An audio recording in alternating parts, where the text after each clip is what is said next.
ভৌতিক আলোচনা। আজকের গল্প বড়িগপোতার প্রেতাত্মা। লেখক মনোরঞ্জন গোস্বামী।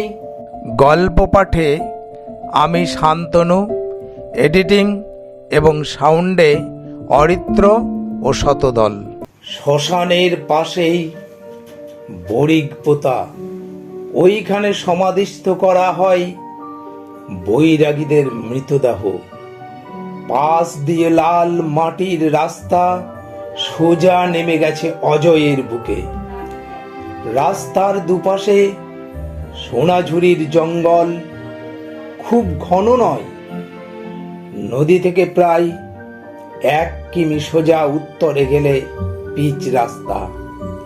রাস্তার দুপাশে 2টো গ্রাম, ধলাগড় আর সুখপুর। সুখপুর আমার গ্রাম। বন্ধুকে নিয়ে যখন বেরিয়েছিলাম তখন সূর্যের রক্তিম আভায় পশ্চিম আকাশ যেন বসন্তের পলাশ বন। নদীর ওপারে 1/2 কিলোমিটার গেলেই রঞ্জুর বাড়ি। রঞ্জু আমার বন্ধুর নাম। এ সময় নদীতে হাঁটু জলও থাকে না। বৈশাখের মাঝামাঝি। ভেবেছিলাম নদীর মাঝখান থেকে রঞ্জুকে ছেড়ে ফিরে আসব। তার হলো না। রঞ্জু আবদার করলো, এই সঞ্জু চল না, ভারী তো রাস্তা, তাড়াতাড়ি ফিরে আসবি, না হয় থেকেই যাবি আজ। বললাম, আচ্ছা চল, কিন্তু থাকা হবে না রে, ফিরতে হবে তাড়াতাড়ি।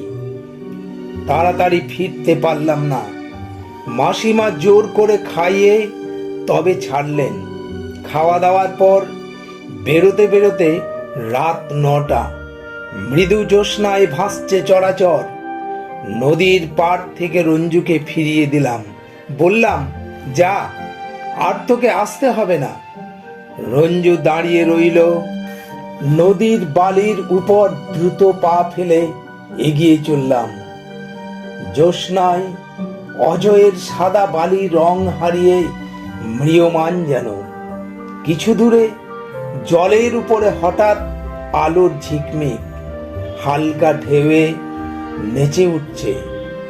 শুকনো কাশের ঝোঁক দুলছে হাওয়ায়, যেন মুন্ডহীন অনেক সৈন্য হাত পা নেড়ে চলেছে। শুনশান নিঝুম চরাচর। একটা শীতল দমকা বাতাস শুকনো কাশ ঝোপে মর্মর শব্দ তুলে মিলিয়ে গেল। শিরশির করে উঠল সারা শরীর। আর তখনই একটা নিকষ কালো চতুষ্পদ বাঁ পাশের ঝোপ থেকে বেরিয়ে রাস্তার মাঝখানে এসে দাঁড়ালো। চোখগুলো নীল, ভয়ঙ্কর নীল। দেখছে যেন আমাকে। কুকুর নাকি শেয়াল বুঝতে পারছি না।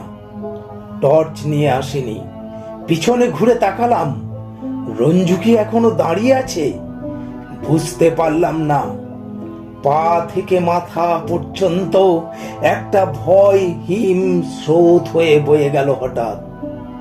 তখন আমাদের পকেটে মোবাইল থাকতো না। থাকলে রঞ্জুকে ফোন করতাম। বুঝতে পারছি না কি করব। এগিয়ে যাব, জন্তুটা যদি ঝাঁপিয়ে পড়ে। ঘেমে উঠছি। জন্তুটা স্থির হয়ে তাকিয়ে আছে। একটু একটু করে বড় হচ্ছে যেন জন্তুটা। দেখতে দেখতে একটা নেকড়ের মতো হয়ে উঠেছে যেন। হিংস্র, ভীষণ হিংস্র। দমকা শীতল হাওয়া বইতে শুরু করলো হঠাৎ। এলোমেলো ঝরঝর শব্দ তুলে নড়ে উঠল কাশের শুকনো ঝোপ।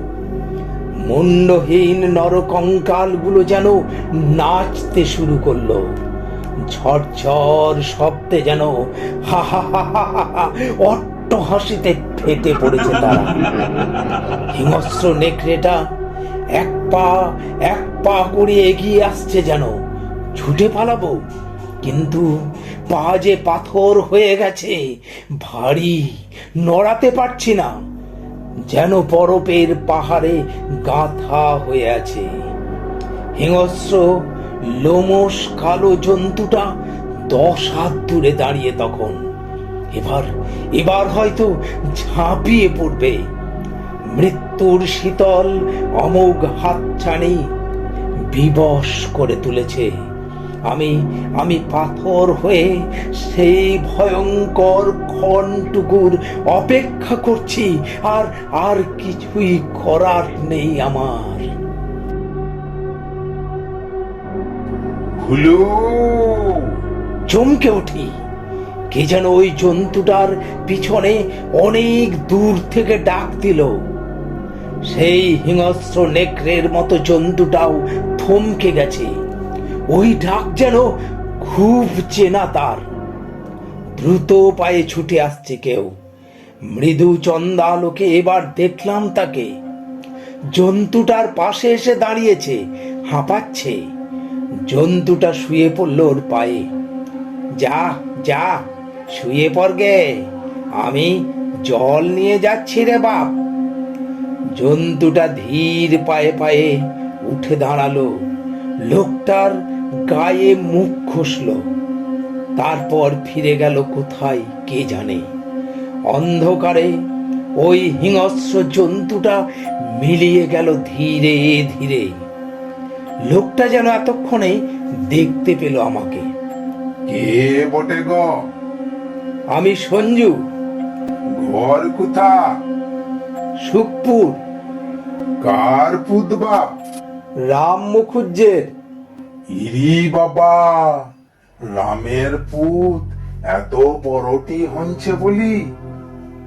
ওই জন্তুটা আপনার?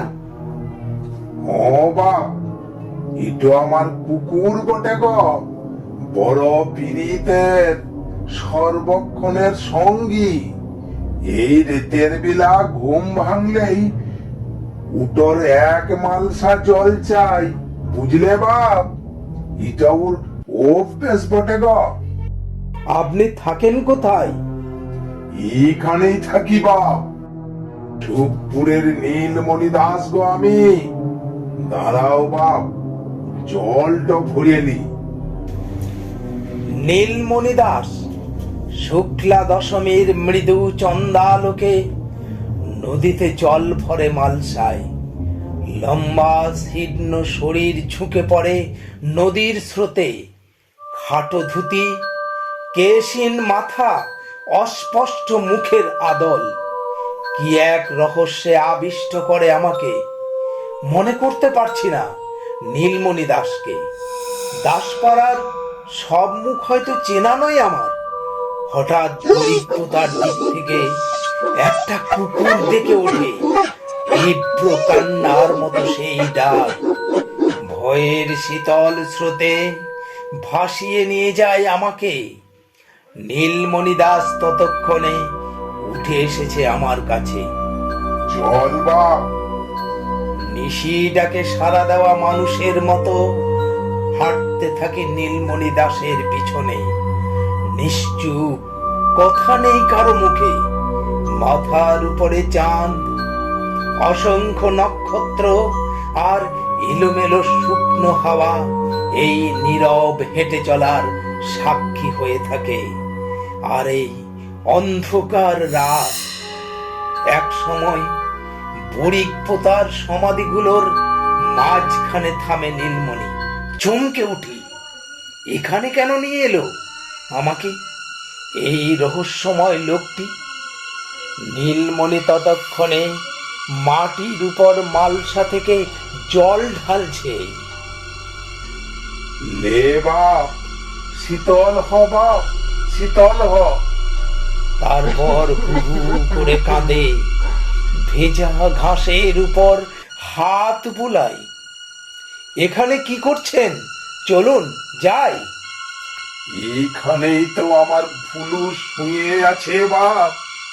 ভুলু আর নাই বাপ। জল খাবার লেগি মাঝে মধ্যে বেরিয়ে আসে, মানুষজনকে দেখা দেয় বাপ। বড় তিষ্টেলি মরেছে জি, ওর জলাতঙ্ক হয়েছিল বাপ। জলাতঙ্ক? ও বাপ, এখানে ওকে আমি নিজের হাতে মাটি দিলুম একদিন, বললুম আমাকেও তুরা ভুলুর পাশটাতে মাটি দিস বাবারা। তো ছেলেরা সে কথা শুনেছে বাপ। ঘোর লাগা মানুষের মতো শুনছি নীলমণি দাসের কথা। চারিদিকে এত ঠান্ডা বাতাস কেন? এ তো বৈশাখ মাস। নীলমণির কণ্ঠস্বর কানে আসছে আমার। মনে হচ্ছে কোন দূর সুদূর থেকে রহস্য ঘেরা গল্পের চাল বুনে চলেছে। মাকড়সার চালে আটকে যাওয়া পতঙ্গের মতো সেই চালে আটকে যাচ্ছি আমি। সেই থেকে আমি আর ফুলু একসাথেই পাশাপাশি শুয়ে আছি বাপ। ও উঠে গেলে ওকে শান্ত করার জন্য আমাকে উঠতে হয় বাপ। নীলমণির সারা শরীর থেকে একটু একটু করে মাংস চামড়া খসে গিয়ে হাড়গুলো বেরিয়ে আসছে। ভেজা ঘাসের পাশে শুয়ে থাকে একটা নরকঙ্কাল। কারা যেন চারিদিক থেকে সত্যি হেসে ওঠে। স্মৃতিস্তম্ভগুলো যেন নড়ে উঠে। চারিদিক থেকে এগিয়ে আসছে ওরা।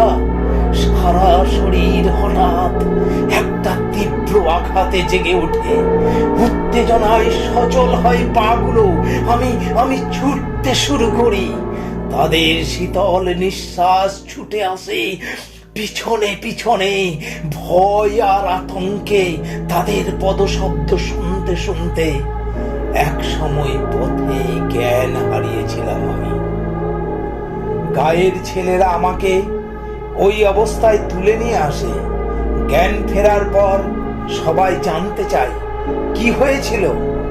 নীলমণি দাসের কথা বলতেই হরি জেঠু বলে, সে তো আমার বাবাদের বন্ধুস্থানীয় ছিল।